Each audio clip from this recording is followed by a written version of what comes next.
जो औरत मर्द के जिस्म की भूखी होगी तो उसमें ये 3 निशानियां ज़रूर होंगी।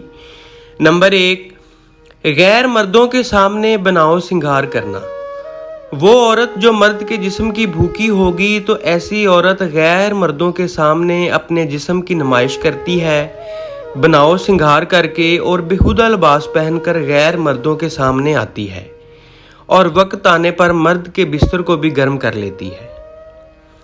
नंबर 2, मर्द के जिस्म को छूना।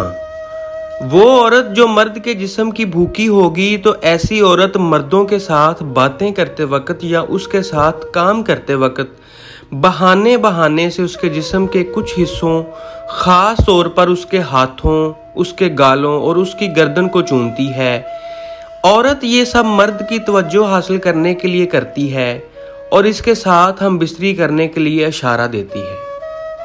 नंबर 3, बालों के साथ खेलना। वो औरत जो मर्द के जिस्म की भूखी होगी तो ऐसी औरत मर्द के सामने अपने बालों के साथ खेलना शुरू कर देती है, यानी वो मर्द के सामने अपने बाल खोलेगी, उसमें उंगलियां फेरेगी और उंगलियों से अपने बालों के छल्ले बनाएगी और मर्द के साथ बातें करते वक्त आवाज़ में नरमी और सुरीलापन पैदा करेगी और ये ख्वाहिश करेगी कि मर्द उसकी आगोश में लेकर उसके साथ हम बिस्तरी करें। दोस्तों, अगर आपको मेरी ये वीडियो अच्छी लगी हो तो प्लीज़ इसको ज़्यादा से ज़्यादा लाइक करें और मेरी इस तरह की मज़ीद वीडियोस के लिए मेरे चैनल बोल्ड स्टोरीज़ हब को लाजमी सब्सक्राइब कर लें। शुक्रिया।